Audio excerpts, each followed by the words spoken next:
Hello everyone, I'm Nick Peters, the gaming theologian. Back, my folks have gone on home now. I wanted to spend my time with them, but for now, since they're on their way back, let's start going again through Final Fantasy.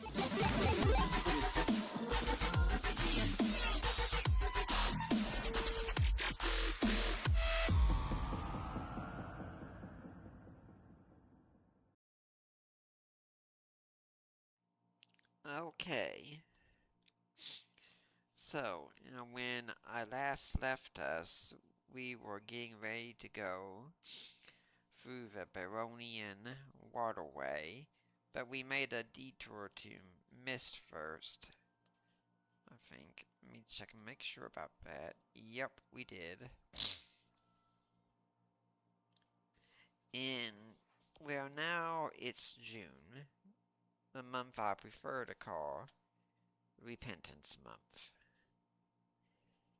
Because we who are Christians need to repent about how we have not stood up for Christ in this culture. We've been passive and we've let the culture run roughshod over us. And as a result, now we have a culture that celebrates anything as long as it has something to do with sex. And this is a culture also that does not understand sex. Not a bit. Peter Kraft has said it's when everyone's out there buying books about plumbing, it's because all the pipes are leaking. And that's what we have going on here.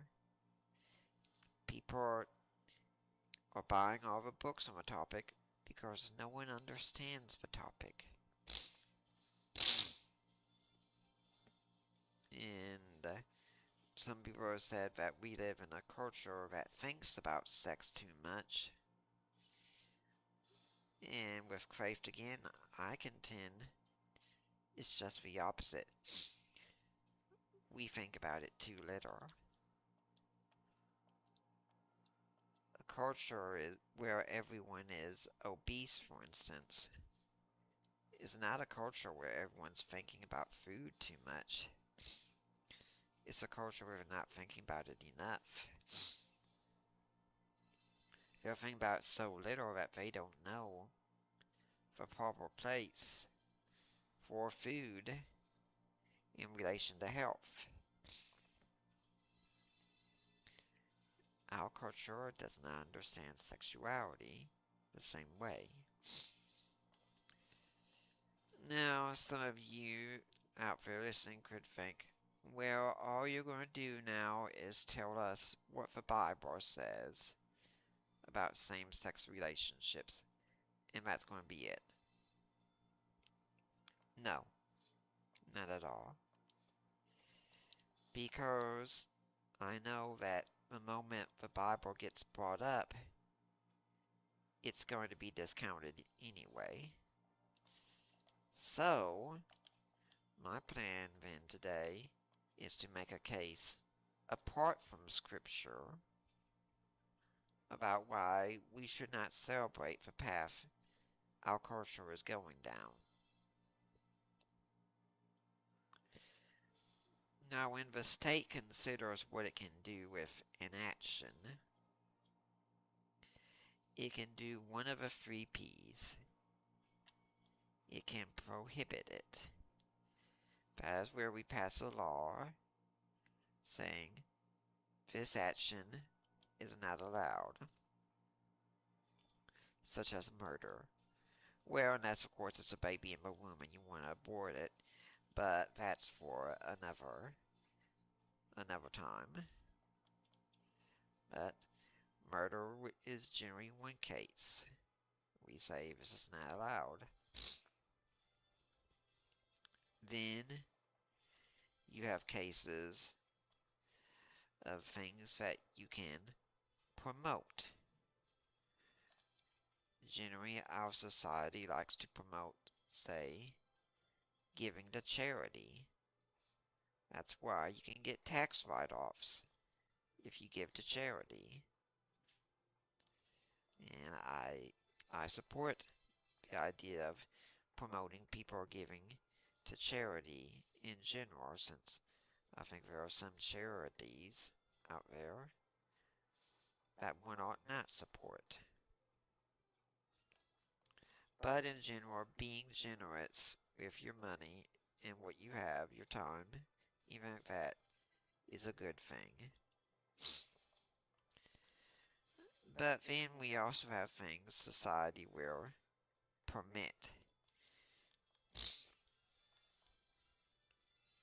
For instance, many people in society would say you should be faithful to your spouse.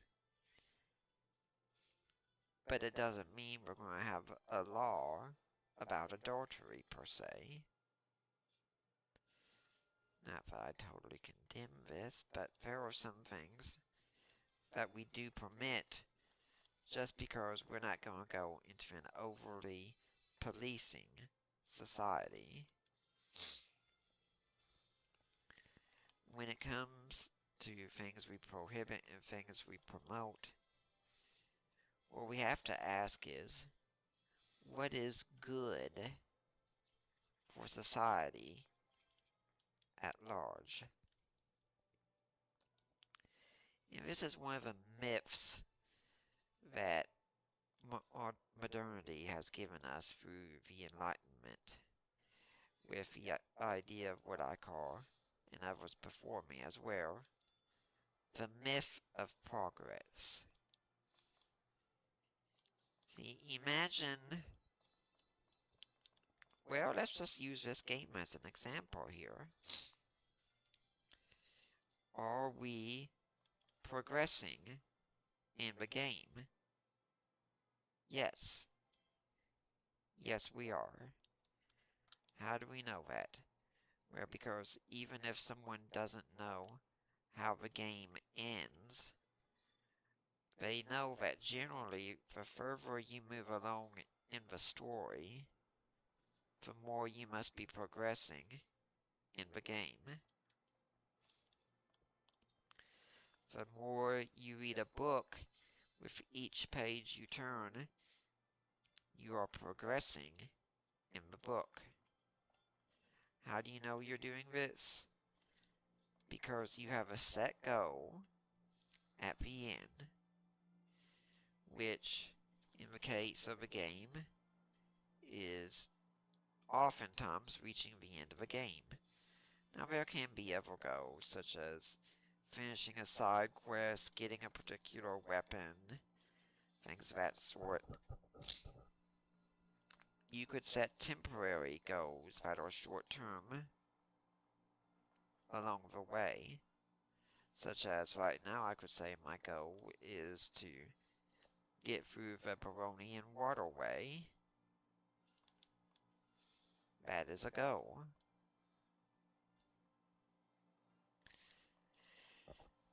When it comes to our idea, what is the goal of man? Or does that concept even make sense at all? Is there some end that man is meant to aim at? Some goal he is to aspire to? Now, if we live in a world, I suggest, where all we are is matter in motion, then the answer is no. There is no such goal. There is nothing that we are aiming for ultimately. You could say, well, our aim is the sciences. But why? Every time you can say we seek to know things. Why? So we can live a long life. Why? And you keep going. Whatever a person thinks their ultimate goal is, that is what we are going to find at the end of a why. And if we live in a world where we have no ultimate goal, then anything goes. There's no limit to what we can do. We can't even say there should be a limit. Do what you want. We can't even say do what you want as long as you don't hurt someone else. Because frankly, if all we are is matter in motion, why should I care about that? I'm just one piece of matter affecting another piece of matter. If there even is such a thing as I, that could be just an illusion I'm living with.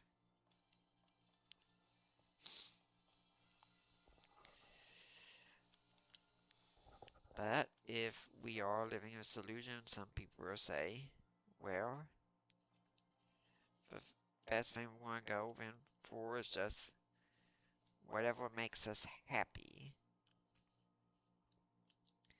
And by happy is meant a feeling. You're chasing after an emotion, ultimately. And emotions never last. That's why they're called emotions. And one of the biggest mistakes you can make is judge a situation, any situation, based on emotion. If you want to know how you should treat your spouse and your question is, well, how do you feel about them? You're setting yourself up for disaster. If you want to know, do I really love this person? And your answer is, well, how do I feel? Then you're basing love on something that's going to change instead of something much more lasting. And love comes from where your emotions, I should say, come from your thinking. If you fear something, it is because you first thought something. Alright, there's cover in action right there.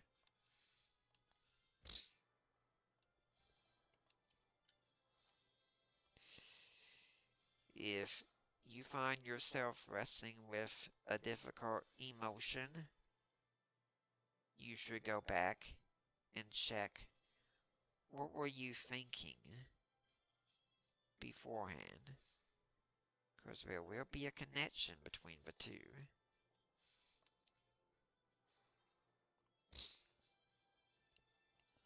So, now we come to the question of what society should permit, promote, or prohibit. We have to ask, what is good for the society?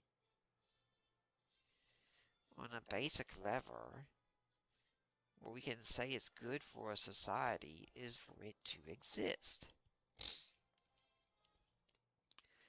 Now, someone might say, well, it wasn't good for Nazi Germany to exist. Sure. But you know who thought it was good for Nazi Germany to exist? Nazi Germany thought that. If you're going to talk about how society will live and function and what is good for society, every society should seek at least to exist. And even if you think your society is wrong, you should want to change it because you ultimately want the good of your society.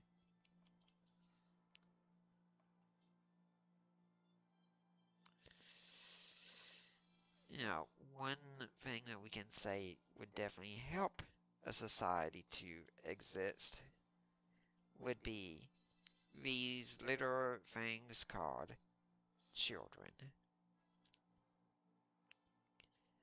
And children come about through the relationship of a man and a woman together.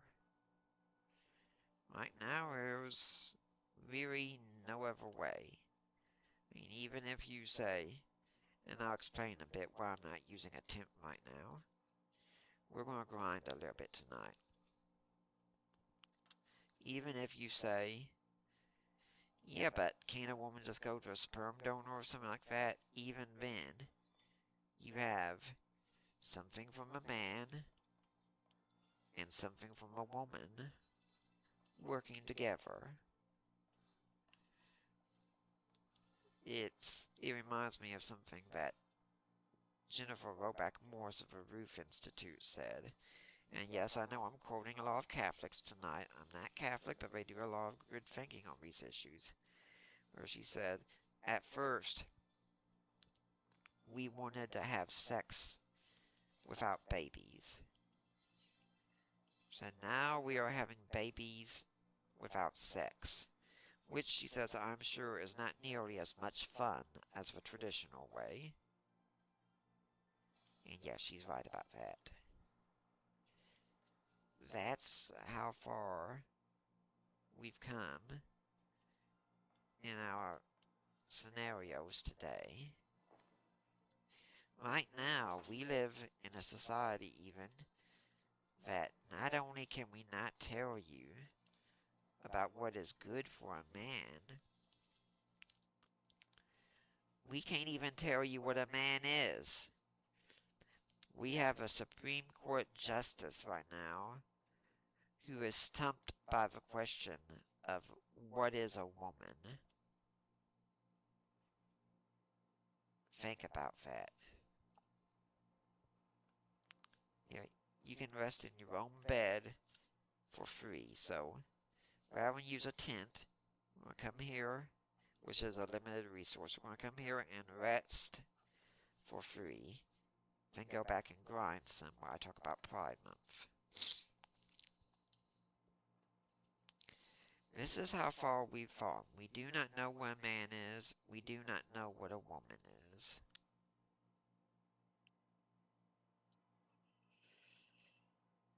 So, when we look at the question, as I was saying about the good of society, including children, that only comes about one way, like I said, through the relationship of a man and a woman. And the best relationship for the raising of children is marriage.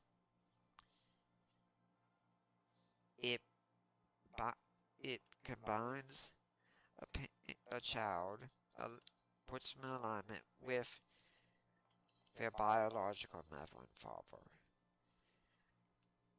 Now, I realize sometimes that doesn't exactly work out that way. Not everyone had good biological parents. Some people had good biological parents, and through accident or wrong or something of some kind, one of those parents died or something of that sort, and they lost their parent. And there are wonderful step-parents out there. Step-parents who love their stepchildren dearly, and we should celebrate that. But on general, it is best to have children raised with biological mothers and fathers. They have the most interest in their children.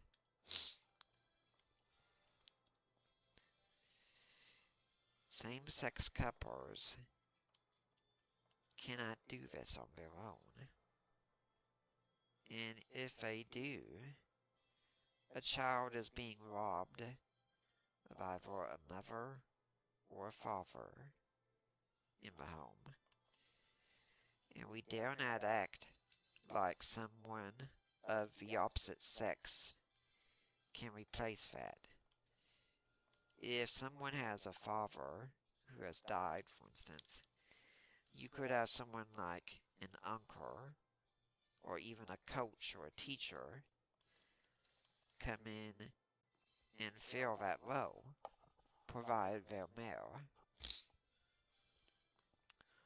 But a male coach is not going to be a mother to someone. That's not the way they work. Some people ask about the question about superiority between the sexes. Do they compete to see which is superior? I'm going to state my position clearly, and again, this is Crave's position, that both sexes have something they are superior at. Both of them. Men are superior at being men. Women are superior at being women.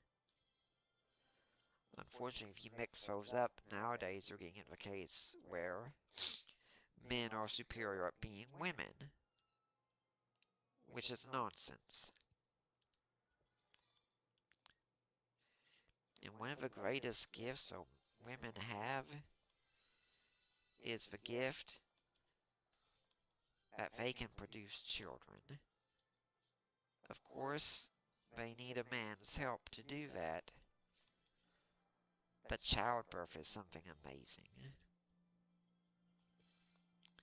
And it should be celebrated by all. Today, it is treated as an inconvenience at times. That feminism has taken over so much that a woman can see childbirth as a problem because it could interfere with her career.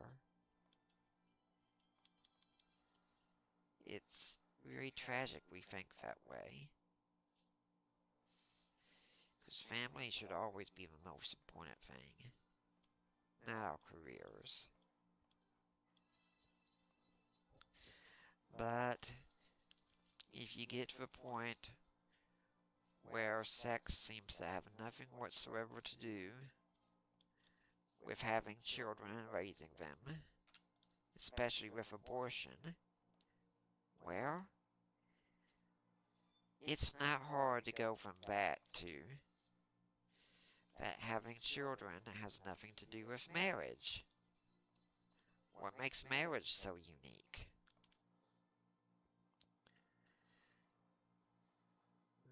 That's one of the things you have to believe in order to redefine marriage. You have to believe that having a biological family together is not really important to marriage. You have to believe on some level that either men or women are replaceable, and that the opposite sex can replace them. And that's going on today. That's why you see movements to remove mother and father from birth certificates. Because, that's offensive to some people. To which, when we get to a society where being offensive is considered a great crime, then we are a society where we are subject to everyone's emotions around us. Not their thinking, but just whatever they happen to be feeling at the time. But if marriage has nothing to do with children, and all it is about the happiness of a couple, especially with no-fault divorce, then why not? But what marriage is really all about. Do we have marriages just so people can be happy? No, we don't. Because there's a whole lot of other things you could do to be happy, and they don't involve something getting so many people together for a big expensive event and wearing a fancy dress and making promises before an audience. No need for that. See, if marriage does not mean any specific thing, then it can be made to mean any specific thing, or any non-specific thing. Marriage ultimately has no meaning whatsoever at that point.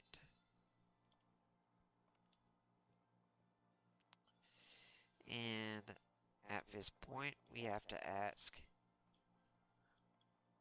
why are we limiting marriage then to say if the sex requirement, the sexes of the parents are not a requirement for marriage anymore? If we could just as well say, why limit it to 2 people?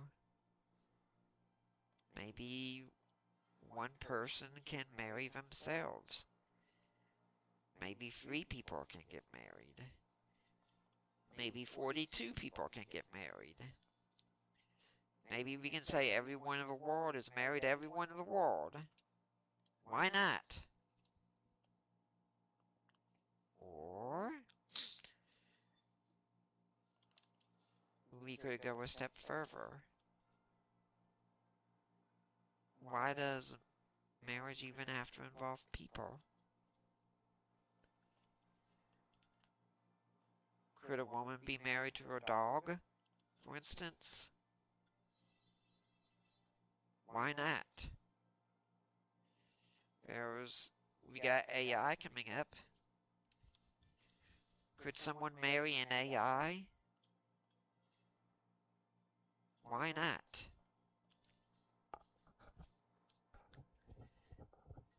And then we could say, some people say, well, you can marry any adult you want. Well, why an adult? What's so magical about the age of 18 that changes things, especially since, rightly or wrongly at this point, we know kids in high school are having sex and getting pregnant. On what grounds are we going to condemn? Why should we care? Is it wrong for them to do that even though a lot of them aren't 18 yet? How far do we go? Because you see, as soon as you say marriage is something, you set up boundaries around it. But when you say marriage is not anything, then you ultimately have to remove all boundaries. But as soon as you go back to saying marriage is something again, we have to ask, what is that something?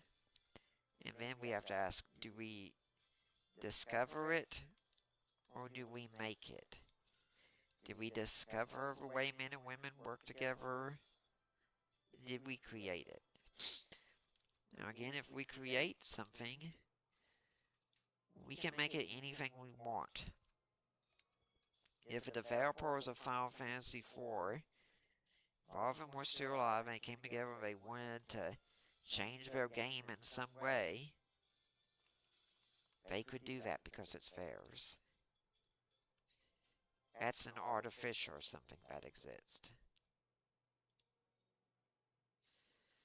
But if marriage is not artificial and we discover it, we can't make it anything we want. And that means we can't change the sexes of the people involved or the number of people involved. And knowing that if we do this, try to do this, the state has to defend this. And that gives the state more power, such that if you speak out against same-sex erotic relationships, you are speaking out against the state at that point. I'm going to grind just a little bit more. And the state will have to deal with you. And now, since we've got transgenderism going on, it's still going to be speaking out against the state. At this point, the inmates are running the asylum. And so when it comes to Pride Month, I have to ask, why are we celebrating this? If you want to say, we will permit people to have same-sex erotic relationships if they want to, okay. I mean, I think we as Christians should still speak against it, but I'm not for bursting into people's bedrooms and doing investigations. But I see no reason why we should promote it, because it does not help our society, and since we've seen that just within a few years of the Obergefell decision, all of a sudden we're tearing off the genitals of healthy children because they happen to think they're the wrong sex. That escalated quickly.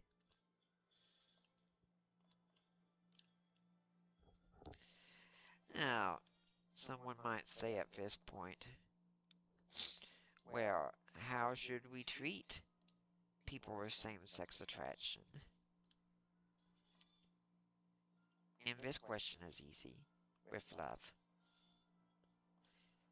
And love is also, sadly, a meaningless word in our society today because people do not know what it is.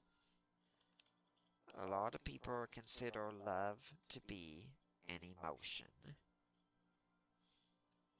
Love can produce emotions, but it itself is not an emotion. Love is seeking the good of the other for the sake of the other. We sadly connect with emotion because our society thinks emotions are the most important thing. If we hold that these relationships are sinful, then we do not help people in their walk by enabling them in these relationships. Now, someone could argue with us that we're wrong in thinking that, but if we really think that, then by our standards, we are doing what we consider to be loving. Telling us to not do that is in essence telling us to not love. If you think we are wrong, you need to present an argument as to why you think we are. And to this, shouting out terms like bigot and homophobe is not an argument. It is one of the stupidest things I see today, and that people think this is an argument. Let's consider calling someone a homophobe, for instance. What is someone with a phobia? Someone with a phobia is someone with a fear so strong that it is irrational and it interferes with our day-to-day thinking. Not our fears are irrational. There are some things you should be afraid of. if you are somewhere very high up, it makes sense to be afraid of a fall. And so you stay away from an edge needlessly. And I say this as someone who is scared of heights. I will avoid the edge somewhere since I'm afraid of heights.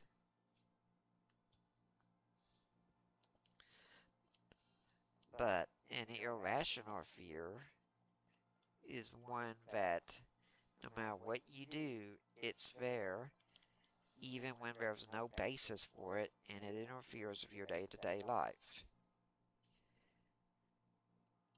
I don't know people who are scared of same-sex behavior that way. Disagreeing with something is not the same as being afraid of it. If that is the case, then we have a lot of Christian phobes out there today.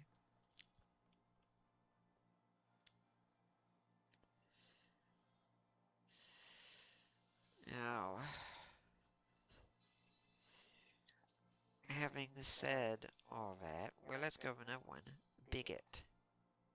A bigot is usually someone who cannot, is said to be unable to change their position, just has the irrational hatred for a position. Well, no. Traditionally, the idea of a bigot was someone who cannot possibly conceive that they could be wrong in something. Kind of words from the words by God. And I've already said on here, if you think I'm wrong on something, just make an argument, convince me. That's what needs to be done. Then one of the favorite things I'll see that happens so often today is the accusation of hate. And this is another thing our society does not understand. Now, we always take this clearly. If you are a Christian, you should never hate another person. You should have love for your neighbor, including your neighbor who has same-sex attraction. Love them. We live in a culture that thinks all hate is bad, all love is good. That is not so. There are some things that you should not love. There are some things you should hate. Some of you could be sitting back here thinking, oh, I can't wait to hear where this is going to go. Oh, tell me then, what should I hate? Well, how about child abuse for one? You should hate child abuse. If you do not hate children being abused, there is something wrong with you. On the same level, if you love something like child pornography, there is something wrong with you. We say today in our society, love is love. But that is a meaningless statement. It is simply a tautology. It does not tell us what love is. And it just assumes that all love is good. So if I said, love is love, therefore if you love child pornography, well, love is love. Does it work that way? Nope. Hate is hate. Therefore, you should not hate Nazism. Doesn't work either. War is war. Therefore, we should not have had a civil war that resulted in freeing the slaves. again, does not work. And it's a shame I have to defend to say that we should love our fellow man because some people have reached a point where they think any disagreement is hate. And it is not. It is just disagreement. Love your fellow man, including the one who wrestles with same-sex attraction, and be a Christian to them. I think men who wrestle with same-sex attraction need to be around men who treat them like one of the guys, and vice versa for women. Now, some of you might notice I'm using terms like wrestle with same-sex attraction and things of that sort instead of saying homosexual or homosexuality. Here's why.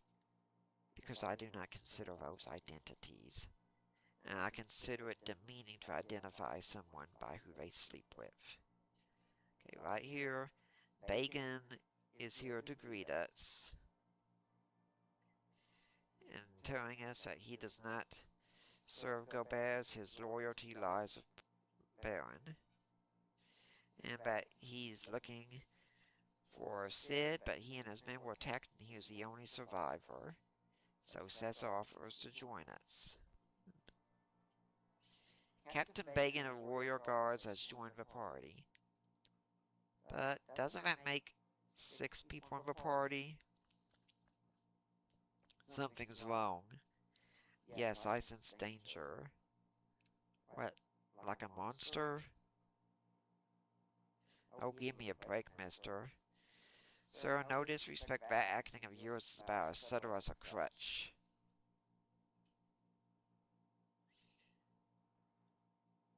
Okay, Bacon was the first boss in Final Fantasy IV that gave me a problem. But here's what you have to do. First, take out that arm. Now, you can use magic on the main body, but only once. After that, he puts up Reflect. Now, if you destroy the other arm, he'll give a powerful attack that should kill you, and then he'll regenerate both arms. So there's no point in doing that. So now just go all out on the main body.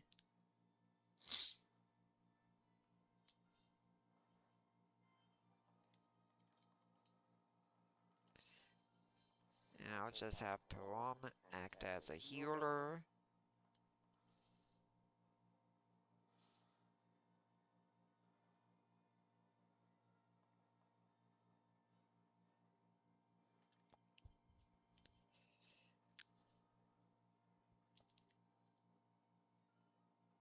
Yeah, the annoying thing about the Blood Feast attack is it causes your character's hit points to go steadily down. Yeah, he forgot he used Reflect there, so now 2 of my characters get hasted. Thanks, dude.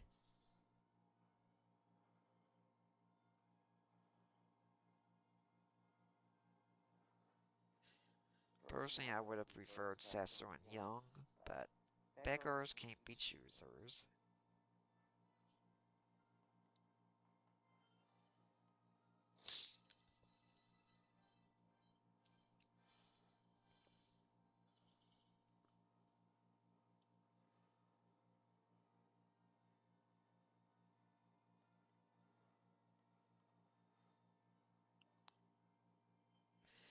We are going to have Param here this time,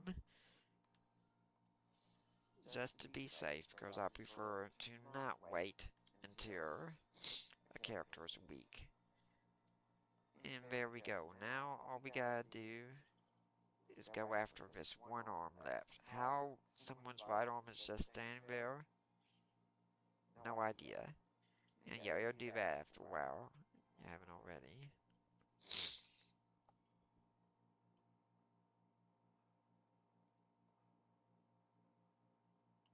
Yes, Bacon was loyal.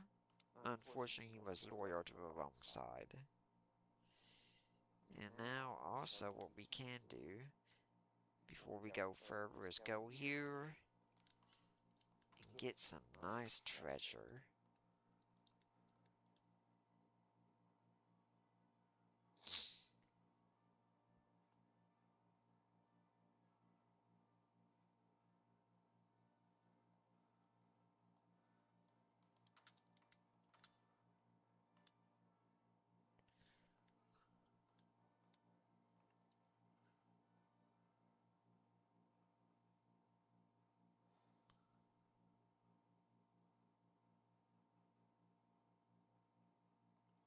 An invisible force blocks the way, so...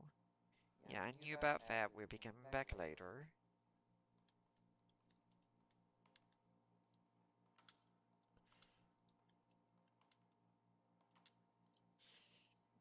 But speaking a little bit, I'd say I prefer to call Pride Month Repentance Month. Because the only way our society is going to change is if the church rises up and is the church again. Without Christianity, we're doomed. That's just it. And after that boss fight, we'll go back and rest.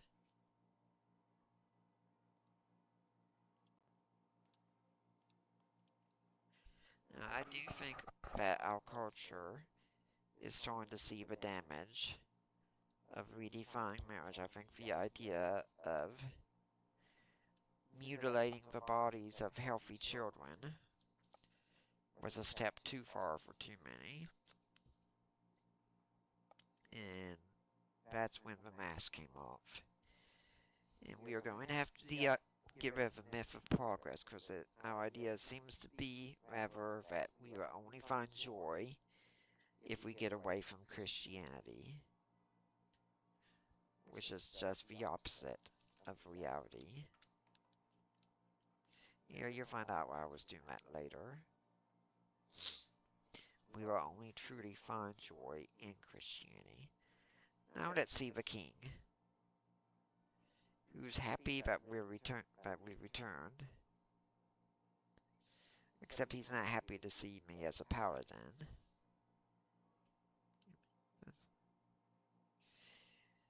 And now he says that the king is the old duffer who refused to surrender his kingdom, but he's enjoyed impersonating him. And give regards to Scarmiglione if you run into him in the Netherworld, who never deserved to be one of Royal Mental Lords, the rest are more powerful. To which he reveals that he is Cognazord Nazo, the Lord of Water, who again comes from Dante's Inferno.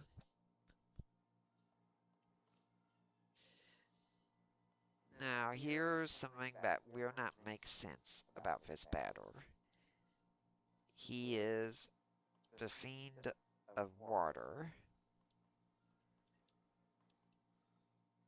And what will he be weak against?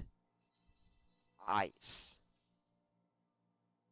Try and make sense of that. Now, Thunder stops the water there from coming up. But ice damage, that tends to do the most to him.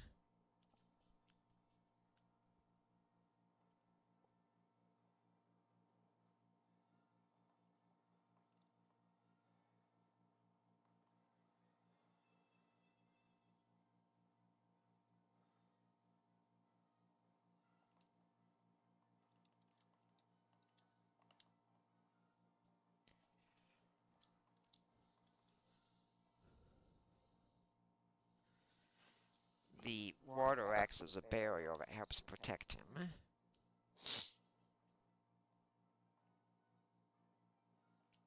Although I am remembering now that you are really supposed to use slow on bosses all times. Unfortunately, it didn't connect that time.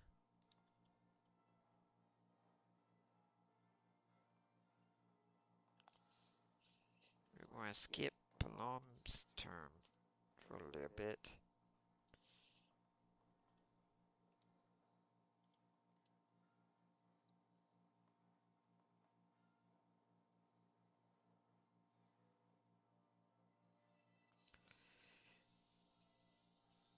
I've never really seen Cognizo as a difficult boss.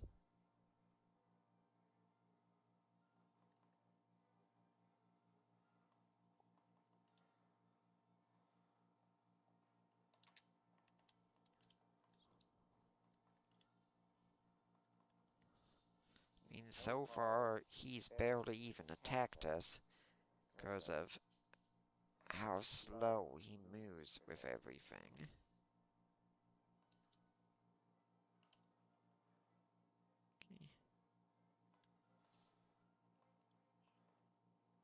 And there you go. He's down already. Gotta say, Scarmiglione actually did more damage than this guy did.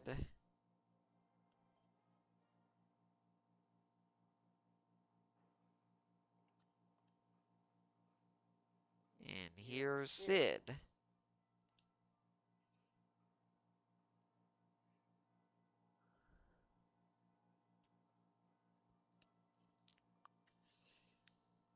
Who's very happy that Cesar's alive.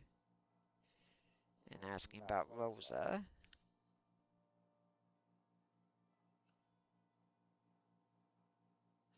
And Terra saying, stop jabbering and take us to your ship.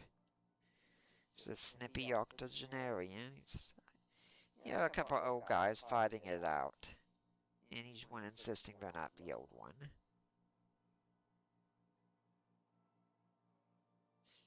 And Param is Miss Manners again doing all the introductions.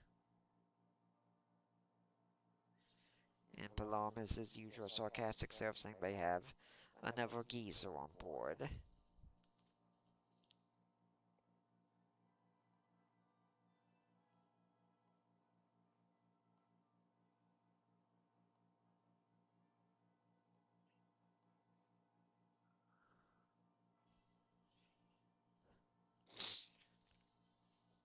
And off everyone goes. Except Cognizo is not done yet.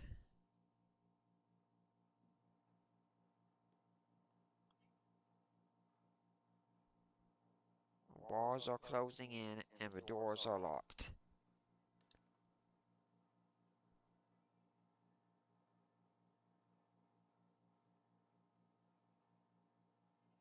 And the twins say there's only one thing they could do. They're glad they were able to become friends with Cesar. They're not going to let him die, and they're thankful for everything. Break! Which is the name for the stone spare.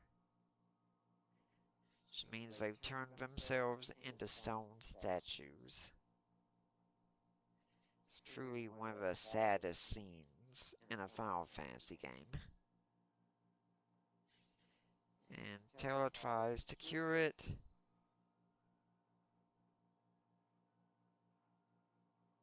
But it won't work. They become stone of their own will.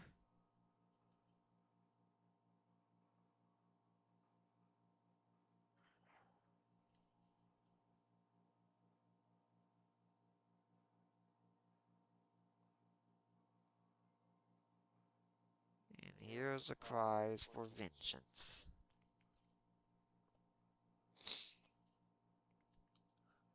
Meanwhile, when it comes to getting the last crystal, Kane is suggesting having Cecil get it. Exchange Rosa for the crystal, and they'll destroy them both at the time of the exchange. And Cain tells Rosa he'll sure see soon. Sure soon see he's superior to Cesar.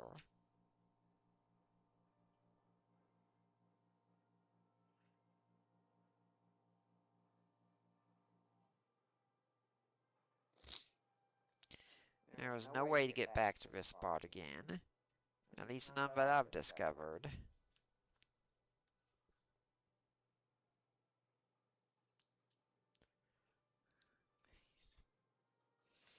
And this ship is called the Enterprise.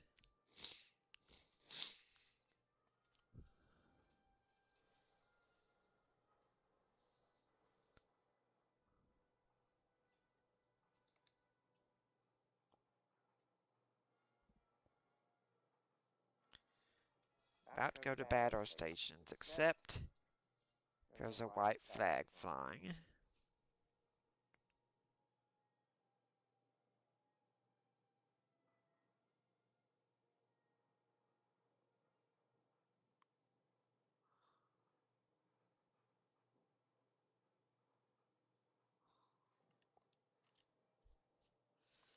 And the terms have been given. Get the Earth Crystal in exchange for Rosa. And things will be discussed once I have the Earth Crystal. And the goal is to go northwest to Troya. But we're going to make one more stop here before we do that. If you remember what we encountered earlier,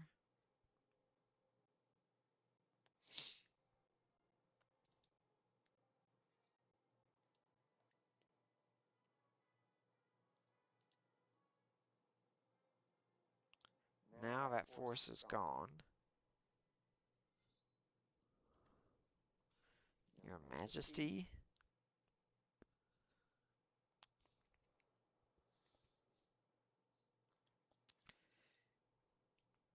He tells us to venture to the land of summons, then return, and he may be able to help us then. All Cecil says is, yes, your majesty. No questions about that. Nothing like, hey, where is this land of summons, or, what happened to you? Nothing, just, okay, sure thing.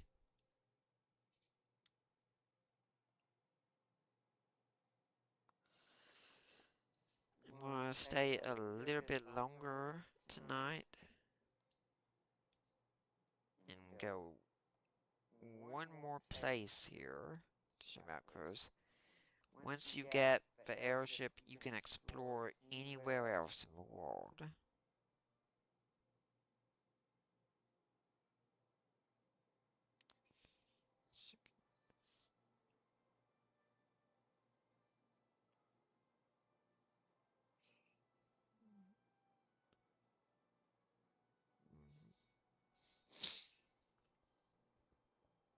Just reacquainting myself with the world map.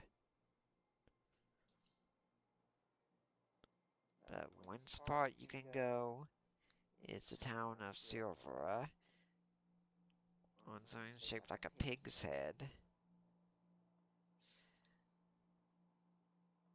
And everyone in this town is either someone with many, very small, or a pig, or a frog. Except for naming Wayfarer.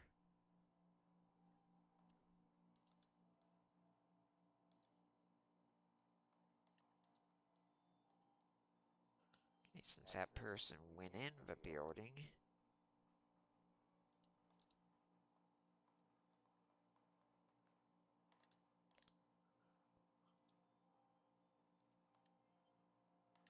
there's a Mithril staff right there.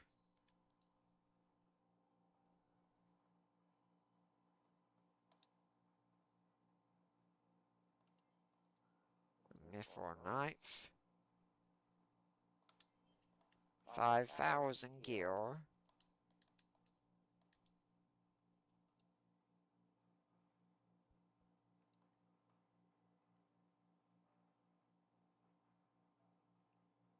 Better sword you can get. You've already found a staff.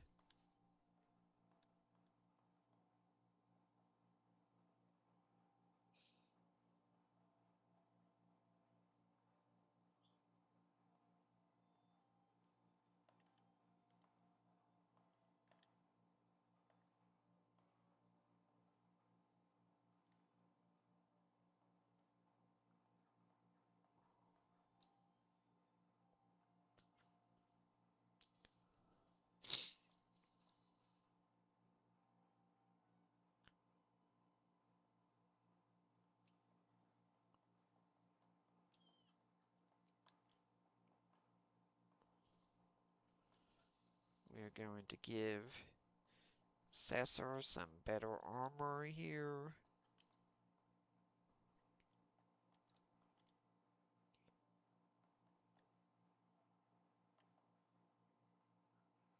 Now I'm going to be very selective with what I throw out here, and in a future episode, it will become apparent why I'm doing that.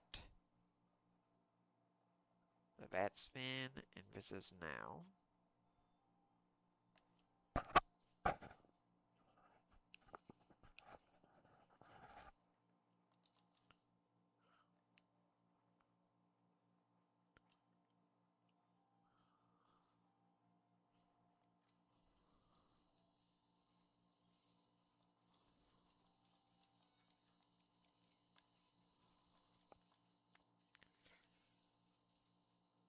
Sid is actually much more of a powerhouse than people realize.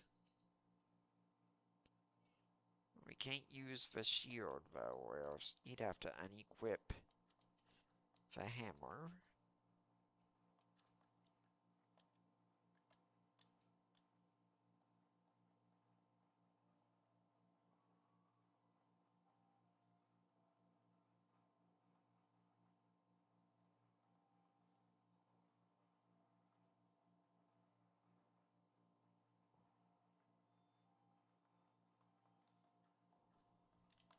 Now you'll notice we didn't have enough money to buy everything just yet, which is fine.